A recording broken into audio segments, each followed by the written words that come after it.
안녕하세요. 저는 동생의 심부름을 하는 게 세상에서 가장 즐거운, 부족한 게 많은 누나입니다. 어릴 때부터 싸우기도 많이 싸우고, 고운 정보다 미운 정이 더 많이 들어버린 남동생과 저의 나이는 고작 2살 차이예요. 초등학교에 가기 전까지만 해도 이 누나를 세상에서 제일 무서워하던 동생이었지만, 나이를 먹고 덩치가 커지면서부터는 점점 저를 무서워하지도 않게 됐었답니다. 그런 동생이 어쩔 때는 흠씬 때려주고 싶을 만큼 밉고 싫을 때도 있었지만 누나의 그런 못된 마음과는 달리 고맙게도 제 동생은 공부를 참 잘했습니다. 책상에 앉아 책 속에 적힌 글자만 보아도 빌어먹을 잠이 쏟아지는 부족한 누나와는 달리 그 녀석은 공부머리가 아주 좋았어요. 학기마다 학교의 상장이라는 상장은 다 쓸어오고 반에서도 1등도 쉽게 했습니다. 그러니 점점 더 커갈수록 동생의 눈에 누나라는 존재가 한없이 초라하고 별 볼 일 없어 보였을 거예요. 그런 허접한 누나에게는 한없이 무뚝뚝하고 차가운 동생이지만 저는 알게 됐어요. 제 동생은 아주 착한 아이라는 것을 말입니다. 부모님께서 돌아가시고 외할머니께서 저희를 거두어 주시기 시작하셨을 때부터 동생이 다르게 보이기 시작했었어요. 아무리 친하고 가깝게 지내던 외할머니라지만 한 집에 살게 되면서부터는 솔직히 불편한 점이 많았습니다.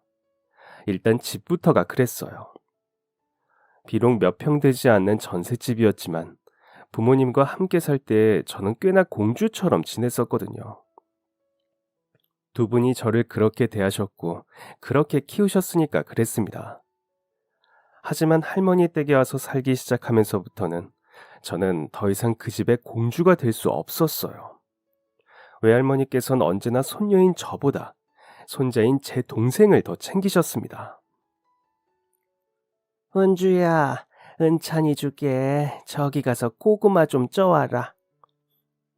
겨우 중학생이었던 제게 외할머니께서는 대놓고 집안일을 시키셨어요. 저 먹으라고 그런 것도 아니었습니다.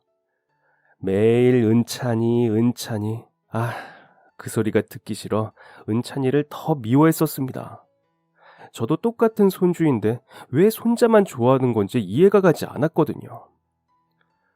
부모님께서 살아계실 때 종종 외갓댁에 놀러 오면 외할머니께서 저를 얼마나 예뻐하셨었는데 더는 저를 예뻐하지 않고 늘 제 등 뒤에 은찬이만 찾으시는 할머니가 미웠습니다. 속이 정말 상했었어요. 중학교를 졸업하고 고등학교에 가면서도 할머니께서는 늘 제게 말씀하셨습니다. 너 이 할매 죽고 나면 어떡할래? 밥도 못하고 김치도 하나 제대로 못 썰어서 뭐 먹고 살래? 그 나무라는 듯한 말투가 서러워 눈물을 글썽거리면서도 그런 말에 온다는 것이 자존심이 상해 고개를 푹 숙이고 김치를 썰곤 했었어요. 그러면 할머니께서는 그걸 지켜보시다가 등을 돌려 주방을 나서면서 앓는 소리를 하셨습니다. 아이고, 내가 이것들 놔두고는 못 죽지, 못 죽어. 그럼 저는 그 말이 듣기 싫어 애꿎은 김치에 화풀이를 했었습니다. 할매는 왜 나만 시켜? 왜 나만? 그래도 저는 한 가지 사실만은 분명하게 알고 있었어요. 부모님이 돌아가시고 난 후 저희를 냉큼 데려와 주신 외할머니가 아니었더라면 동생과 저는 꼼짝없이 보육원 신세였을 거라는 것을 말이에요. 어머니 아버지의 수많은 형제들 중 그 누구도 저희에게 자비를 베풀어 줄 사람은 없었고 유일하게 따뜻한 손길을 내밀어 준 사람이 외할머니였기 때문입니다. 다들 어렵게 사는 형편에 해가 흐르면 흐를수록 점점 키가 전봇대만큼 커져가는 아이 둘을 선뜻 거두어줄 사람은 없었습니다. 외할머니께서는 늘 제게 그러셨어요. 불쌍한 것이라고요. 그 말의 의미도 모른 채 얼마나 싫어했었는지. 그런 제가 본격적으로 동생의 뒷바라지를 해야겠다고 결심한 건 제가 17이고 동생이 15일 때였습니다. 학교를 마치고 돌아오는 길에 골목 저편 언덕으로 올라가는 두 사람이 보였어요. 그게 저희 할머니와 동생일 거라고는 전혀 생각을 못해서 얼핏 다정한 부부인지 연인인지 헷갈릴 정도였습니다. 그 두 사람은 한 쌍처럼 보였거든요. 그런데 자세히 보니 동생이 할머니를 업고 가는 것이었습니다. 그 언덕 높은 곳을 그 작은 녀석이 저만한 할머니를 업고 오르고 있었던 거예요. 그때 이상하리만치 눈물이 차올랐습니다. 그 골목과 제가 서 있던 골목은 제법 거리가 떨어진 곳이라서 제 우는 소리가 그것까지 들릴 리도 없는데 입을 틀어막고 담벼락 뒤에 숨어 엉엉 울었어요. 그동안 할머니와 동생에게 번갈아가며 느꼈던 미운 감정, 질투 때문이 아니었습니다. 그 그림이 너무 자연스럽고 따뜻해서 비로소 우리가 가족 같아서 그래서 행복해서 눈물이 났어요. 말도 없고 무뚝뚝한 남동생. 제 말 안 듣는 게 얄미워 할머니 말씀도 안 들으면 어쩌나 걱정했는데 나는 나만 잘하면 되겠구나 하는 생각이 비로소 들었습니다. 그리고 그날 밤 그들이 업고 업히어 걸어 올라갔던 그 길을 뒤늦게 따라 걸으며 생각했습니다.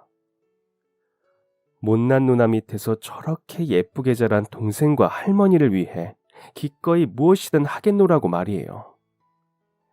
그때부터 할머니 몰래 우유 배달을 나가고 전단지 아르바이트를 하며 한 푼, 두 푼 모았습니다. 그리고는 그 돈으로 동생을 위해 문제집을 몰래 사다 책상 위에 두었어요. 동생은 별다른 말을 하지 않았습니다. 그냥 묵묵히 책상에 앉아 문제집을 풀었어요. 그럼 저는 그게 기특해서 또 몰래 아르바이트를 하고 또 몰래 문제집을 샀습니다. 1년, 2년이 흐르면서 동생의 성적은 쑥쑥 올라갔어요. 이대로라면 동생만은 좋은 대학에 갈 수 있을지도 모르겠다는 생각에 벌써부터 기쁘기 시작했죠. 좋은 미래가 기다리고 있는 느낌. 그런데 그렇게 제가 19이 되던 해에 할머니께서 돌아가시고 맙니다. 슬퍼하고 싶었습니다. 그동안 할머니께 못했던 것들, 상처드린 말들, 사소한 것 하나하나가 명치에 박혀 숨이 잘 쉬어지지 않았어요. 부모님께서 돌아가셨을 때보다 더한 감정이 저를 올감했습니다. 몇 년 전엔 어린 마음에 그 감정이 무엇인지도 잘 몰랐다지만 할머니께서 돌아가셨을 땐 이미 전 졸업을 앞둔 어엿한 성인이었습니다. 조금 더 자라서 조금 더 많은 감정을 알게 됐다고 해서 그렇게나 더 가슴이 아플 줄은 몰랐어요. 죽음이라는 건 도대체 무엇이길래 남아있는 사람들의 가슴에 대못을 박는 것인지, 죽지 않고 살 수 있다면 얼마나 좋을까 하는 세상에 대한 원망까지도 들었었어요. 하지만 결코 오래 슬퍼하지는 않았습니다. 당장 눈앞에 닥친 현실, 이제 세상에는 진짜 나랑 동생만 남았다는 지독한 현실이 저를 슬퍼할 겨를조차 없게 만들었기 때문입니다. 그제야 외할머니의 마음을 생각하게 되더군요. 사랑하는 딸과 사이를 한날 한시에 잃고도 손주들을 먹이고 키워야 한다는 이유로 마음껏 슬퍼하지도 못하셨을 할머니의 마음을 말이에요. 너무 늦게 깨달았다는 후회는 그 후로 오래오래 저를 괴롭혔습니다. 그게 얼마나 감사한 일이었는지 어린 저에게 세상은 깨달을 기회를 주지 않았었어요. 오갈 데도 없고 보호자도 없이 둘만 덜렁 남은 저희를 딱하게 여긴 외삼촌이 할머니와 살던 집에 계속 살 수 있도록 도와주셨습니다. 여전히 비좁고 제대로 된 것 하나 없는 초라한 집이지만 할머니의 손때가 여기저기 묻어있는 그곳에 계속 지낼 수 있다는 것이 너무나 감사하고 기뻤어요. 그리고 그때부터 저는 동생에게 제 모든 청춘을 쏟아붓기로 결심했습니다. 할머니께서는 늘 입에 달고 사셨던 우리 은찬이 좋은 대학 들어가는 건 보고 가야지 하는 소원을 들어드리고 싶어서였습니다. 할머니와의 작별에 누구보다 슬퍼했던 것은 남동생 은찬이었어요. 어렸을 적 장난감을 가지고 싸우다 어머니께 호되게 혼났던 날. 이후로는 남동생의 그런 퉁퉁 부은 눈을 처음 보는 것이었습니다. 어이없고 갑작스러웠던 부모님의 사고 소식에도 말도 안 된다며 어금니를 꽉 깨물고 울음을 참아내던 동생이었어요. 초등학교 5학년짜리일 때는 울지도 않던 녀석이 고등학교 1학년이 돼서는 울음을 터뜨린 것입니다. 그런 걸 보면 그런 것까지 저희 남매는 참 닮았다는 생각이 들었습니다. 그만큼 저희 둘에게 할머니와의 이별은 큰 전환점이 되었어요. 여전히 누나 말이라면 틱틱대기부터 하는 얄미운 남동생임에는 변함이 없었지만 저는 사랑하는 남동생의 꿈과 사랑하는 할머니의 소원을 위해 기꺼이 대학을 포기하고 일을 시작했습니다. 어차피 공부머리가 없어 좋은 대학도 가지 못할 저였습니다. 이도 저도 아닌 곳에 입학을 해 돈이나 날릴 바엔 그 돈을 동생한테 쓰고자 했어요. 하지만 19의 나이에 일자리를 구하는 것은 여간 쉬운 일이 아니었습니다. 주유소나 야간 알바 같은 것을 해서라도 돈을 많이 벌고 싶었지만 여자라는 이유로, 그리고 미성년자라는 이유로 잘 받아주지 않았죠. 그래서 시작한 아르바이트가 고깃집 아르바이트였습니다. 3시간 서빙을 하고 3시간 설거지를 했어요. 몸은 죽어라 힘들었지만 통장에 조금씩 쌓여가는 돈을 보면 뿌듯했습니다. 그걸 생각하면 못된 손님들 앞에서도 잘만 생글생글 웃음이 나왔고, 손님 실수로 뜨거운 불길에 아끼던 긴 머리를 홀라당 태우고 나서도 웃음이 나왔으니까요. 어쩌면 그때 웃어넘긴 에너지로 지금의 제가 있는지도 모르겠습니다. 다 타버린 머리카락이 싫었던 저는 곧장 미용실로 가서 머리를 남동생만큼이나 짧게 잘라버렸고, 손님들은 점점 저를 남자 직원으로 보기 시작했기 때문입니다. 그맘때쯤부터 날 예쁜 총각이라고 부르던 한 단골 손님이 있었는데, 제가 일을 잘하고 손이 빨라서 마음에 든다며 자기 가게에 와서 일하지 않겠냐 하셨거든요. 무슨 가게인지 무슨 일인지 듣지도 않고 저는 바로 고개를 숙였습니다. 그때가 고깃집에서 일한 지 1년 조금 넘었을 때이니 20살이 갓 되었던 때입니다. 감사합니다. 열심히 하겠습니다. 하고 말이에요. 그렇게 찾아간 그 사장님의 가게는 중국집이었습니다. 저를 보시자마자 대뜸 오토바이 탈 줄 알지? 하고 묻는 통에 저는 또 냉큼 거짓말을 해버리고 말았죠. 오토바이는 시트에 앉아본 적도 없으면서 운전을 할 줄 안다고 말입니다. 그런데 얼마 안가 그 거짓말은 몽땅 들통이 나고 말았습니다. 이야기를 나누던 사장님께서 아르바이트 계약서를 쓰자고 종이를 내미셨기 때문이에요. 저는 아주 자랑스럽게 이자로 시작하는 주민등록번호를 적어 내려갔습니다. 그리고 계약서를 가져가 읽어보시던 사장님의 낯빛은 점점 어두워져 갔어요. 어이, 너 여자야? 남자 아니고? 아차 하는 생각이 들었습니다. 고깃집에서 일할 때부터 저를 남자로 알고 계시던 사장님이었습니다. 그런데 제가 적어 내려간 주민번호를 보고 충격을 받으신 듯 했어요. 속이려고 한 적은 없었지만 그냥 겉보기에 충분히 오해할 만한 상황이 그렇게 되어버린 것이었지만 사장님의 굳어버린 표정을 보니 마음이 초조했습니다. 그리고는 역시나 예상했던 것처럼 사장님의 입에서는 나오지 말아야 할 말이 나오고야 말았어요. 여자면 곤란해. 미안하다. 난 네가 당연히 남자인 줄 알았지. 여자애가 어떻게 오토바이를 몰고 철가방 일을 해. 이제 안 되겠다. 정말 미안. 응? 저는 좌절했습니다.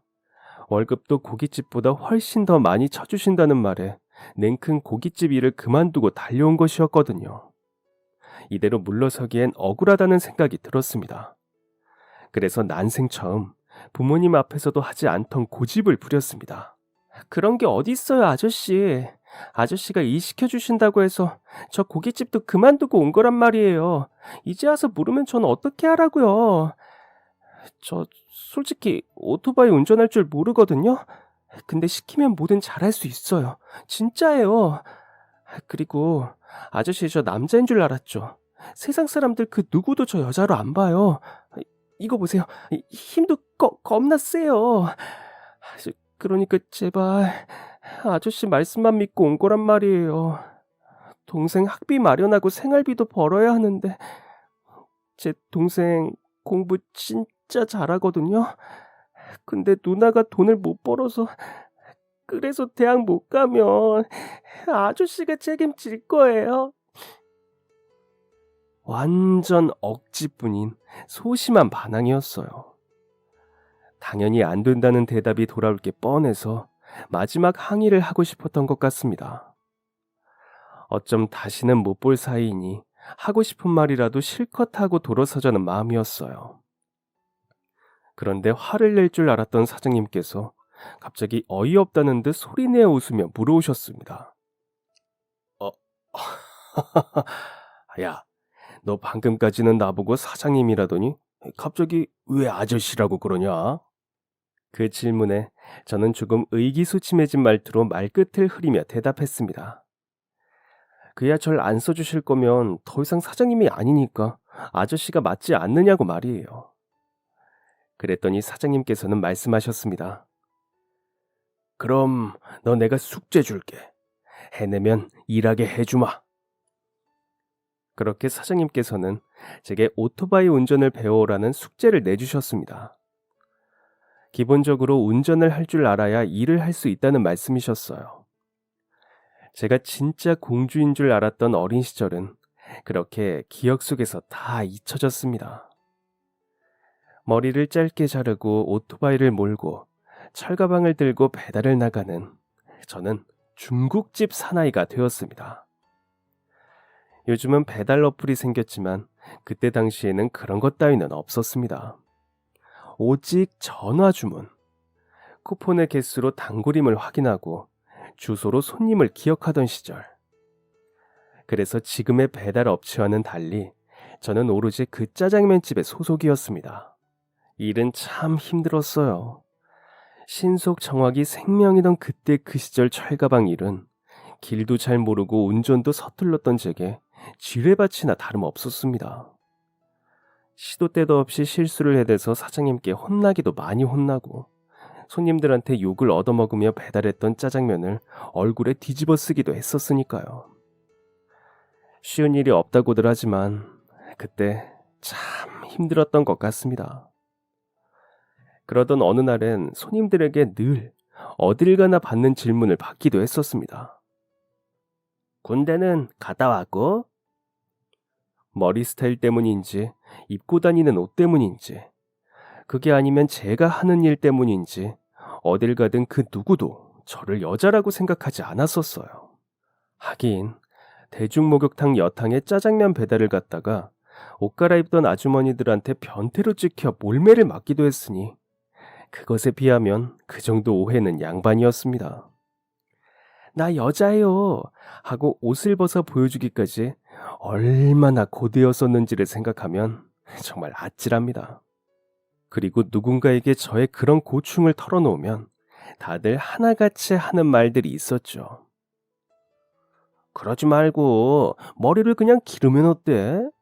머리라도 길면 사람들도 여잔가 남잔가 고민 정도는 해볼 텐데 머리까지 짧으니까 더 재볼 것도 없이 그냥 남자라고 생각하는 거 아닐까?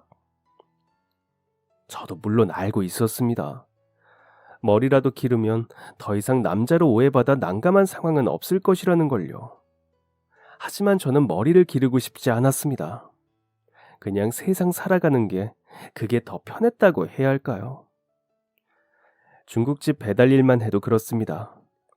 제가 딱 보기에 여자처럼 보였더라면 아무리 설득해도 사장님의 마음을 돌릴 수 없었을 것이었어요.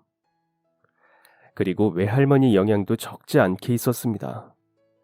긴 세월 혼자 살아가셨던 할머니께서 왜 늘 짧은 머리를 고집하며 지내셨는지 그 마음을 조금 헤아려 보고 싶었어요.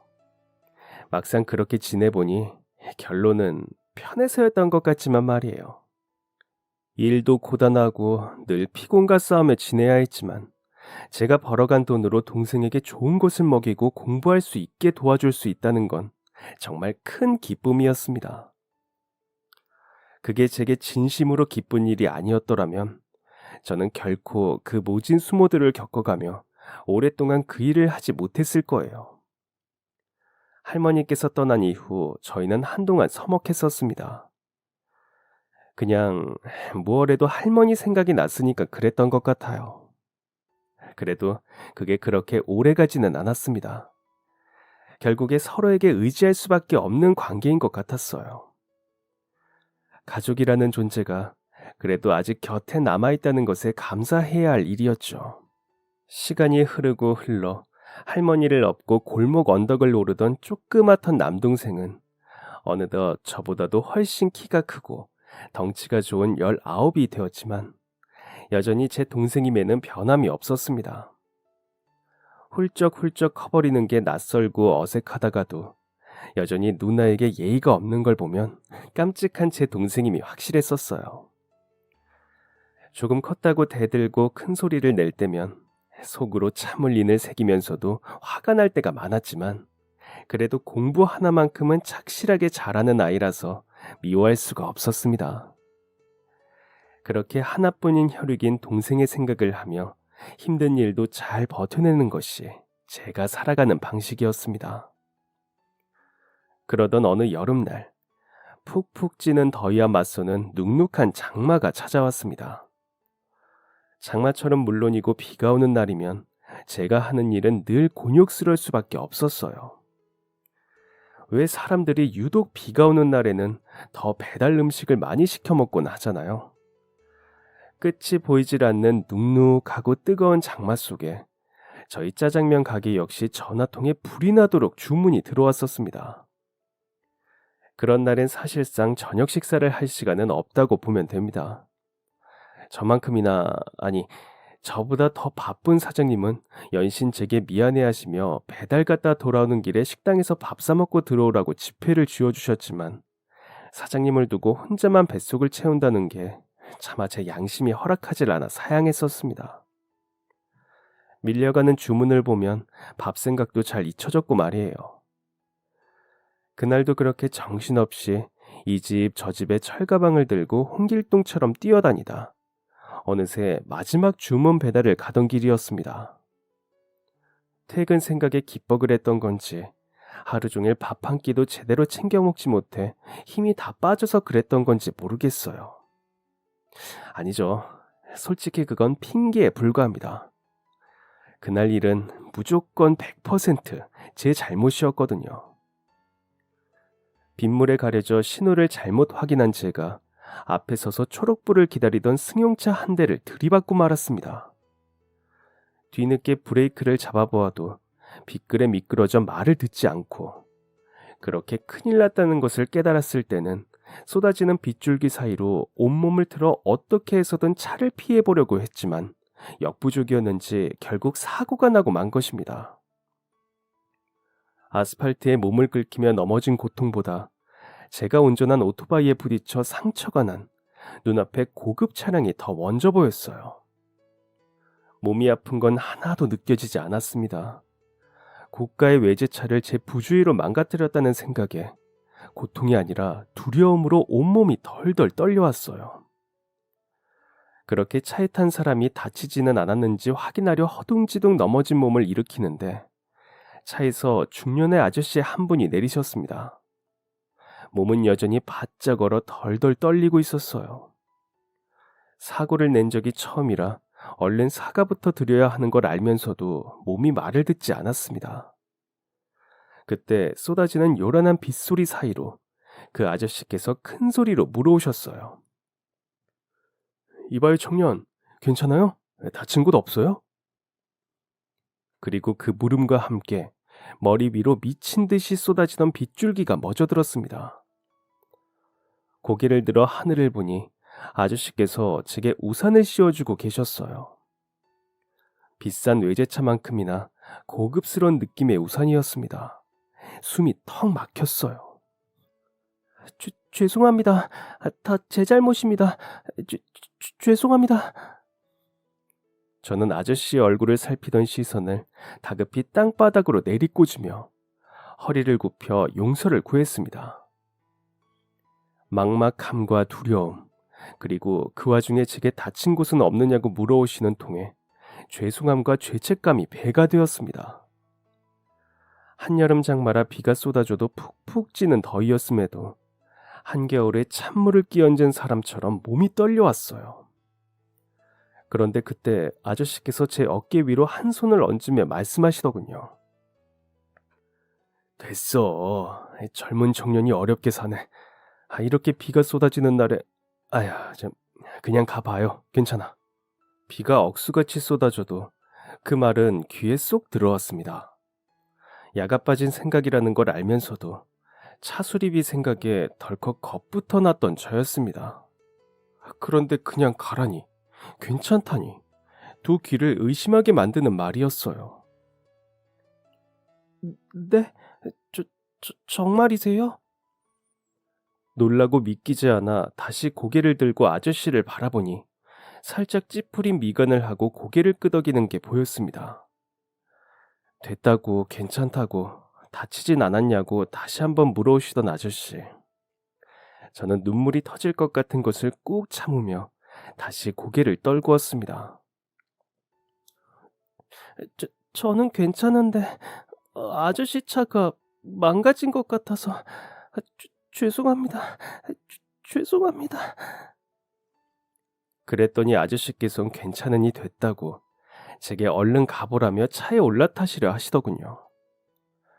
그 믿기지 않는 상황에 감사했지만 그래도 추후에 배상은 해드려야 할 것 같아 차에 올라타는 아저씨를 붙들고 급하게 주머니에 있던 중국집 전단지 하나를 꺼내 쥐어드렸습니다.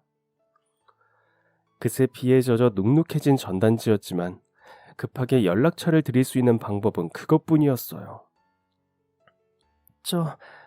저 큰 길 넘어 골목 중국집에서 일합니다. 명함이 없어서 여기로라도 꼭 연락 주세요. 제가 무슨 일이 있어도 꼭 배상하겠습니다. 그 순간 아저씨의 표정은 보지 못했어요. 이마가 무릎에 닿도록 허리를 굽혀 인사를 드리기 바빴기 때문입니다. 그 차의 문이 닫히기 전 아저씨의 목소리만 뒤통수 너머로 확인했어요. 알겠다고, 이상 있음 꼭 연락하겠단 그 목소리 말이에요. 그렇게 그 외제차는 순식간에 도로를 벗어나 제 시야에서 완전히 사라졌습니다. 쏟아져 버린 짜장면과 망가진 오토바이를 챙겨 다시 가게로 돌아가는 길. 손님께 나가지 못한 음식보다 망가진 오토바이보다 비싼 외제차 수리비를 물어줄 생각에 눈앞이 캄캄했습니다. 이 작은 오토바이 하나도 망가진 걸 고치려면 큰 돈이 드는데 그렇게 고급스러운 차는 얼마나 큰 비용이 들지 상상도 가질 않았어요. 가게로 돌아가 사장님께 상황을 설명드리고 짜장을 볶다 말고 제 몸이 다친 곳이 없는지 정신없이 살펴보시는 사장님께도 죄송스러움이 밀려왔습니다. 죄인이 된 저는 고개를 푹 떨구었어요. 정말 죄송하다고, 입이 10개라도 드릴 말씀이 없다고. 오토바이가 많이 망가진 데다가 손님께는 배달도 완료하지 못했다고 말씀드렸습니다. 사장님께서는 급히 손님께 전화를 드려 몇 번이나 죄송하다는 사과를 드리고 나서야 밖으로 나가 오토바이를 살피셨어요. 제 몸 대신 망가지느라 여기저기 부셔져 버린 오토바이를 사장님께서는 한참이나 이마를 짚고 쳐다보셨습니다. 너 내일 곧장 병원부터 가라. 일이 나올 생각 말고. 심장이 철렁하는 말씀이었어요. 난 이제 잘렸구나 하는 생각에 절로 손이 뻗어나가 사장님의 앞치마를 붙잡게 됐습니다. 진짜 잘못했다고, 다시는 사고 안 내겠다고, 그러니 내치지 마시라고 애원을 했습니다. 그런데 사장님께서 버럭 소리를 지르시는 거예요. 에휴, 이거사, 누가 너 자른대냐? 저게 저만큼 망가졌으면 네 몸도 아플 거란 말이다. 그러니 병원에 가란 소리야. 에휴, 진짜 요즘 같은 바쁜 날에 잘 하는 짓이다. 무조건 내일 병원부터 가. 안 가고 그냥 괜찮은 척 기어 나오면 그때 진짜 자를 거야. 그대로 잘리는 줄만 알았는데 그게 아니라는 생각에 안도감이 들어 눈물이 터져 나왔습니다. 월급을 받지 않는 한이 있어도 사장님께 오토바이 수리비는 꼭 드려야겠다고 생각하며 그렇게 다음날 아침이 밝자마자 병원으로 향했어요. 점심시간 전까지는 무조건 도착하기 위해 아침 8시부터 가서 병원에 줄을 섰습니다. 그리고 정말 다행히도 제 몸엔 타박상 말고 아무런 이상이 없었어요. 자꾸만 저는 오토바이와 그 외제차가 저를 살렸다는 생각이 들었습니다. 그렇게 부딪히지 않았다면 저는 큰 길로 튕겨져 나가 어떻게 됐을지도 모른다는 생각이요. 점심 장사를 시작하기 전에 도착하려고 부랴부랴 가게로 향했습니다. 사장님께서는 병원에 다녀왔다는 저의 증거품인 약봉지만 확인하시곤 평소처럼 장사를 시작하셨어요. 가게 앞에는 처음 보는 새 오토바이가 놓여 있었고 한 달이 넘도록 촉각을 곤두세워 전화기에 집중했지만 그 아저씨의 연락은 오지 않았습니다. 그렇게 지겹고 무서웠던 긴 장마가 끝나고 폭염주의보가 내려진 어느 날이었어요. 대낮에 걸려온 주문전화 한 통에 부랴부랴 배달을 나섰습니다. 오토바이를 타고 달리는데도 날이 어찌나 더운지 헬멧 사이로 땀이 삐질삐질 흘러내렸어요. 아스팔트의 뜨거운 기운이 고스란히 제 몸을 타고 전해지는 지독한 무더위였습니다. 도착한 곳은 동네에서 꽤 부자들이 산다고 유명한 한 고급 아파트였어요. 중국집 배달 일을 시작하기 전까지는 우연이라도 와볼 일이 없었던 비싼 아파트. 평생 한번 타볼 일이 있긴 할까 싶었던 그 고층 아파트에 엘리베이터가 있는 곳으로 뚜벅뚜벅 향했습니다. 걷기만 해도 찜질방에 온 것처럼 뼛속까지 뜨거운 열기가 느껴졌어요.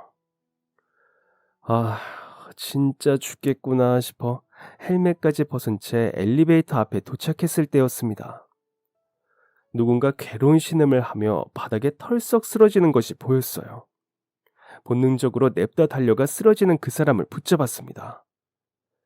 가까이서 본 그 사람은 여든이 넘어 보이는 한 할머니셨어요. 할머니 정신 차리세요. 눈 감지 마시고 저 보세요. 완전히 정신을 잃고 쓰러진 것은 아니었던 건지 할머니의 눈꺼풀이 느리게 꿈벅거렸습니다.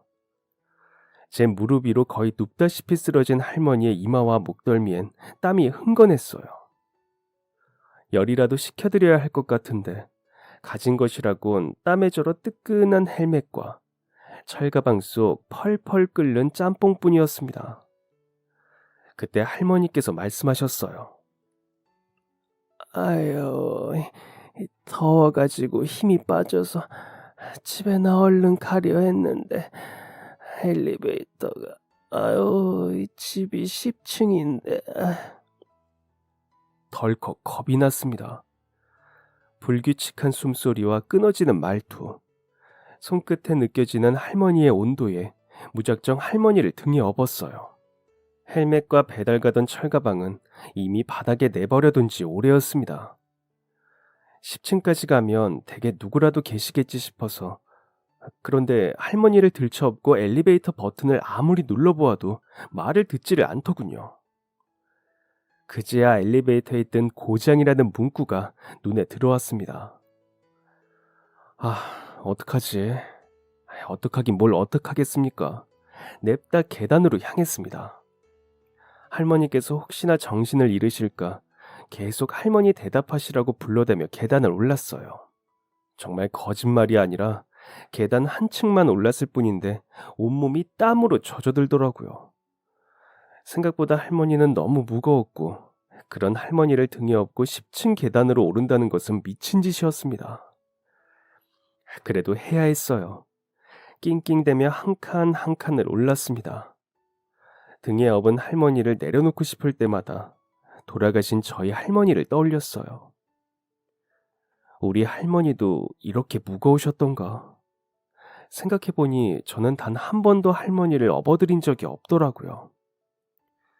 기억 속엔 골목 언덕길에 할머니를 등에 업고 오르던 중학생짜리 제 동생의 모습이 떠올랐습니다.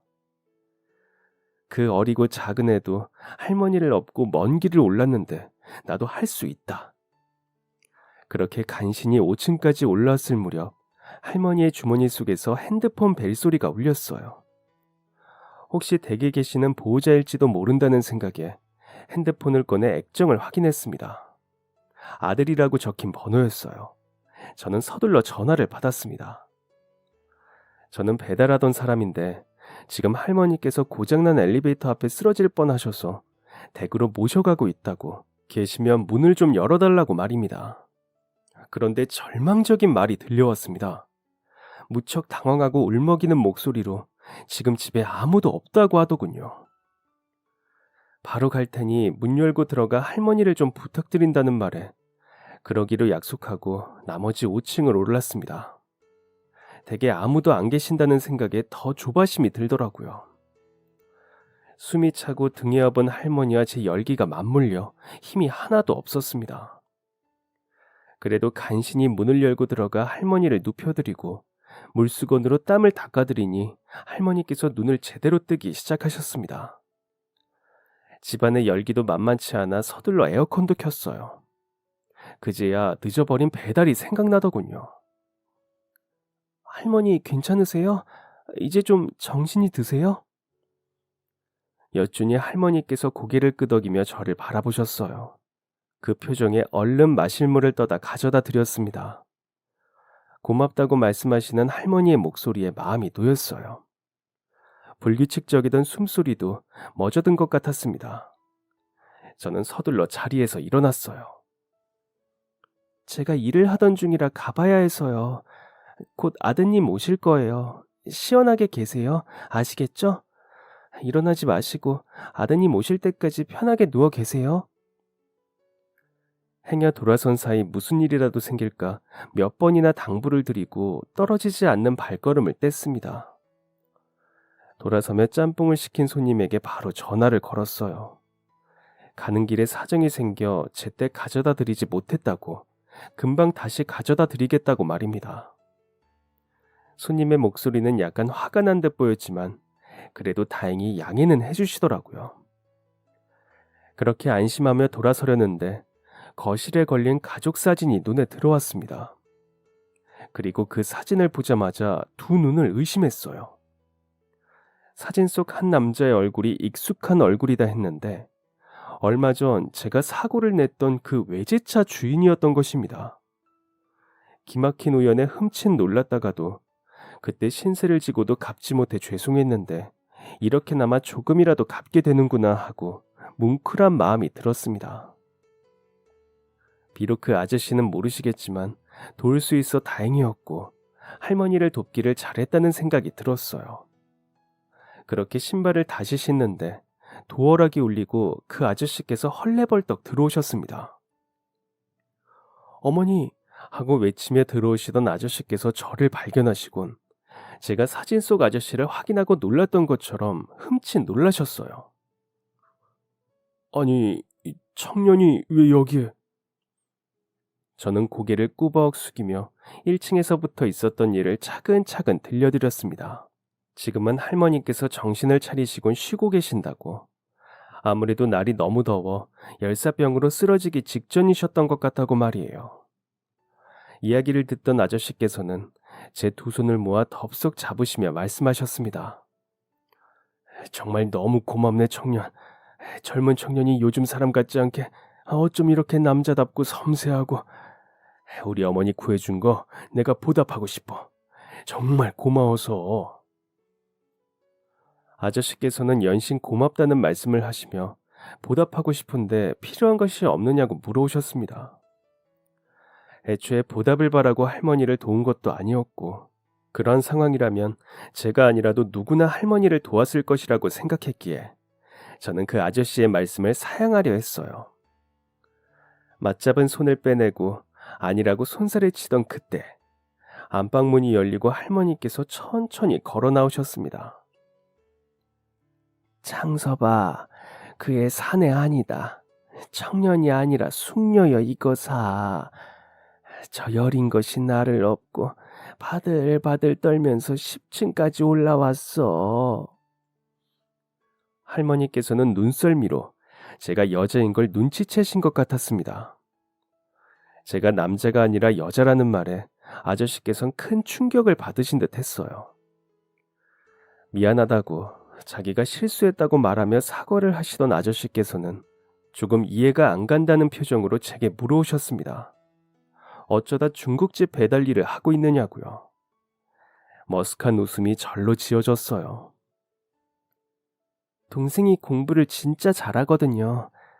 그에 비하면 저는 공부머리가 없어서 세상의 혈육이라고는 누나뿐인데 좋은 대학 나와 직장 취직해서 용돈은 주지 못해도 이렇게 그 녀석 대학 가는데 작은 보탬이라도 되고 싶어서 이러고 있네요. 아, 너무 안쓰럽게 보지는 마세요. 사장님도 좋은 분이고 동생도 공부 잘하고 있고 그래서 저도 행복하거든요. 주저리 혹여나 저를 안쓰럽게 여기어 동정심이라도 가지실까 싶어 솔직한 이야기 끝에 행복함을 강조해서 말씀드렸습니다. 그랬더니 아저씨께서는 아무 말씀 없이 어떻게 해야 할지 모르겠다는 눈으로 저를 바라보시기만 했고, 그런 저희를 보고 할머니께서 다가와 저를 안아주셨습니다. 힘도 좋고 씩씩하고 마음 따숩고 너는 분명히 잘 될 거야. 잘 살 거야. 아유, 고맙다, 고마워. 할머니께서 그렇게 저를 안아주시니 갑자기 울컥 눈물이 날 것 같았습니다. 울음이 터질까봐 일부러 외할머니 생각을 하지 않으려고 애썼는데 허탕이 될 위기였어요. 그래서 고개를 꾸벅 숙이고 서둘러 그댁 문을 나섰습니다. 등 뒤에서는 내가 꼭 중국집으로 찾아갈게요 하는 아저씨의 목소리가 들려왔어요. 1층 바닥에 놓여있는 헬멧과 철가방을 다시 집어들고 중국집으로 돌아가는 길. 좋은 일을 했다는 생각과 그 아저씨께 신세를 갚았다는 생각에 마음이 후련했습니다. 이제 다시 일상으로 돌아가 평소처럼 열심히 일을 해서 반년 뒤 동생의 입학식을 위해 애쓰자고 다짐했어요. 그런데 며칠 후에 정말로 그 아저씨께서 식당을 찾으셨더라고요. 양손에는 과일 바구니와 먹을 것을 잔뜩 사들고 가족들과 함께 말입니다. 사장님께서는 홀에 앉을 자리가 마땅치 않아 죄송해하셨지만 괜찮다고 서둘러 자리 잡아 앉으시더라고요. 그리고는 메뉴를 잔뜩 시키면서 사장님께 제 칭찬을 어찌나 하시던지. 쑥스러워진 제가 자리를 피하려는데 아저씨께서 저를 따로 불러내어 무언가를 내미셨습니다. 정말 많이 고민하고 내 마음을 오해할까 신중히 이야기하는 건데 저희 엄마 구해준 게 정말 고마워서 도저히 그냥 넘어갈 수가 없었어요. 부담될까 큰돈 넣지도 않았어요. 그냥 동생 학비에 보태요. 거절은 나도 거절할게요. 청년. 뭐라고 해야 하나? 저는 고개를 푹 숙였습니다. 아저씨가 건넨 것은 새하얀 돈봉투였어요. 두께만 만져보아도 알 수 있었습니다. 난생 처음 집어보는 두께였었거든요. 동생 학비를 하고도 훨씬 남을 돈이겠구나 하는 생각에 결국 눈물이 터지고 말았습니다. 동정심을 유발하고 싶지 않아 놓고 왜 막상 그 돈봉투를 받으니 눈물부터 터져버리는 건지. 그런 제 마음이 창피하기도 하고 아저씨의 말씀에 감사하기도 해서 솔직히 여기까지 찾아와 주신 것도 너무 감사해서 눈물이 마구 쏟아졌어요. 그냥 당연한 일을 했을 뿐인데 왜 저한테 잘해주시나 싶었습니다. 은주예요. 그냥 은주라고 불러주세요. 마땅히 저를 부를 호칭을 찾지 못해 말을 더듬는 아저씨께 저는 제 이름을 알려드렸습니다. 곧이어 아저씨의 가족들이 주문한 음식이 테이블 한 상 가득 차려졌고 저는 다시 철가방을 들고 배달을 나갔어요. 나갔다 돌아오니 이미 아저씨와 아저씨네 가족들은 식사를 마치고 떠나신 뒤였습니다. 뒤늦게 돈봉투를 열어보니 그곳에는 현금 500만 원과 함께 명함 하나가 들어있었어요. 혹시 도움이 필요하면 언제든지 연락을 달라는 쪽지와 함께 말입니다. 저는 그걸 보고 또 한참 눈물을 쏟아야 했습니다. 그리고는 동생의 수능을 위해 모든 신경을 쏟느라 잠깐 동안 아저씨를 잊고 살았죠. 그렇게 동생은 원하던 대학에 마침내 입학했고, 대학 졸업 후에는 회사를 다니다가 유학까지 다녀올 수 있었습니다. 나날이 승승장구하며 멋진 남자가 되어가는 동생을 보고 있으면 밥을 먹지 않아도 배가 불렀어요. 정말 대견했습니다.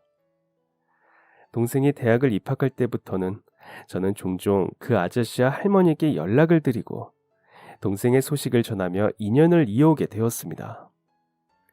사실 부담스러우실까봐 딱 한 번 동생 대학 잘 갔다는 연락만 드리고 자주 연락을 드리지 않으려 했었는데, 아저씨께서 할머니께 제 연락처를 알려드린 것인지 할머니께서 종종 전화를 하시더라고요.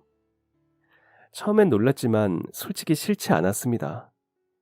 그 할머니와 함께 있으면 저희 할머니 생각을 마음 편히 할 수 있어서 그랬던 것 같아요.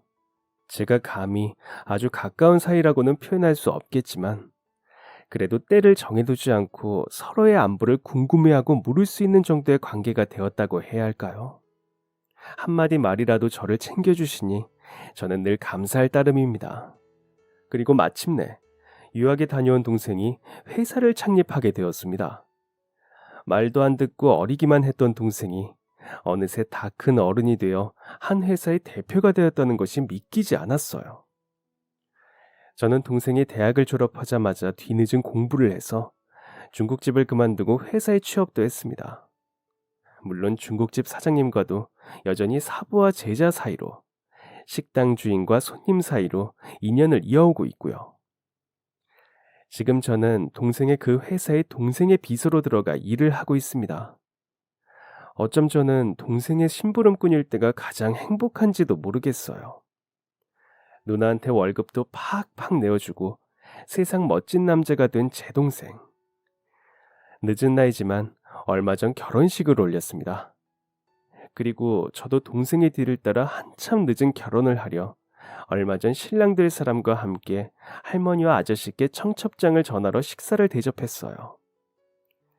그 사람은 제가 젊었을 적 철가방을 들고 짜장면 배달을 했었다는 사실이 거짓말 같대요. 아저씨께서도 천생 산에 갔던 제가 웨딩드레스를 입는다 생각하니 믿기지 않는다 하셨습니다. 할머니께서는 90이 훌쩍 넘은 연세이신데도 여전히 정정하십니다. 할머니는 늘 저의 건강해서 오래오래 사셔야 한다는 잔소리를 잡수셔서 팔팔하다며 웃으세요. 지금 참 행복해요. 그리고 이렇게 행복할 때면 일찍 돌아가신 부모님과 외할머니 생각이 더 자주 납니다. 더 행복해져서 더 자주 떠올리려고요. 이 모든 행복을 누릴 수 있도록 도와주신 저와 제 동생 주변의 모든 분들에게 진심으로 감사한 하루하루입니다. 그럼 지금까지 사연 들어주셔서 감사합니다. 사연이 재밌으셨다면 구독과 좋아요를 눌러주세요. 감사합니다. 안녕히 계세요.